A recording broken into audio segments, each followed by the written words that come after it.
Hello, Physical Science. We're back to section 15.4, producing electricity. And this is the last section in your chapter, so the test is going to be coming soon. But anyways, let's open our textbook to page 364. If you don't have your textbook on you, that's quite all right. What exactly produces electricity? Well, of course, before we even look at this page, the first thing that comes to mind is like Manatee Power and Light, or Florida Power and Light, FPL, and that's true.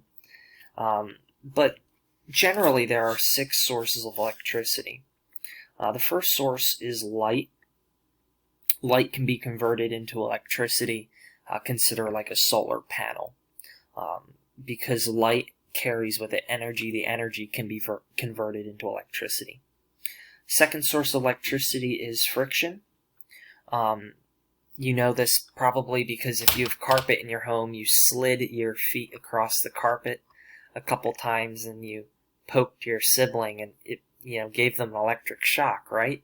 Well, friction causes electric charge differences, causing electric force and causing some annoyance to some annoying siblings. That's what we used to do when we were annoyed at each other, was rub our feet against the floor and then right on the neck. And of course they'd always say ow, but it really didn't hurt. It was just kind of annoying. Chemical reactions, of course, you can put 2 things together, mix them up, and all of a sudden there's an immense release of energy. A lot of times it says in the form of electrolytes, or essentially electric cells. Motion in a magnetic field. So if you have a coil of wire rotated within a magnetic field, there's an electric current that's produced. And electricity and magnetism have some very interesting and similar tie-overs. And so magnetic fields can cause electric source too. Pressure, now, that's not one we normally think of, but some substances release electrons when they're deformed. So you break them in half and all of a sudden there's a release of electrons due to some strange bonds. And many hydrocarbons are that way. So there's these huge strings of hydrogen and carbon. You snap them and their hydrogens go and fly out. And lastly, heat. If things are heated, especially dissimilar metals, they produce a flow of electrons. Now, we talked about transition metals already and how transition metals kind of had a funky electron kind of pool anyway. They don't really care how many valence electrons they have. So, of course, when you heat them, that pool acts up and electrons just leave. So that produces electricity. And those are 6 things. That'll be an essay question on your test. Of course, your test is open book.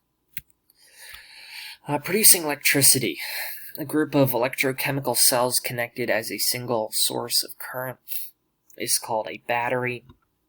Of course, batteries are very simple. You can buy them from just about anywhere, and they move electricity. Electricity and magnetism are interconnected, so magnetism can produce mechanical motion known as electromagnetic induction. A device which uses fuel to produce electricity is known as a generator. So we can see a DeWalt generator there. And most of these generators use gas. Some of them run on like electricity and you can charge them. Some of them run on solar power. Those are actually really cool. But for the most part, they just run on gas or a gas generator, and it uses fuel to produce electricity. Changing the voltage. So it's often necessary to increase or decrease voltage. Such a change can be made by a transformer. And so you can see a transformer there. And not all transformers look that strange. right here in Manatee County now. I may have the streets a little bit wrong. I know it's on State Route 70, heading west towards Anna Maria. But I think it's around 5th Street West, right before 41, where there's a massive conglomeration of transformers. And, oops, I'm going to have to take this call. When speaking of transformers, I was reminded of Hurricane Irma. And you might be thinking, how does Hurricane Irma have to do with a transformer? Well, during Hurricane Irma, a lot of people fled the state, of course. Instead of fleeing the state, I actually just went to school into the new administration building because that's hurricane-proof in there. And I was actually running around outside and enjoying Hurricane Irma. But anyway, a transformer blew nearby, and there was a great bluish-green electric spark. And I was watching a video here.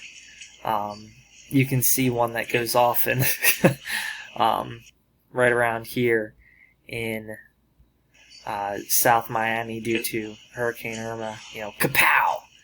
And an explosion. And that's quite cool. Anyway, well, that's the end of the notes. That's not too bad. Make sure that you do Section Review 15.4, page 372, numbers 1 through 6. And hopefully you have a great day ahead of you. I'll see you guys later.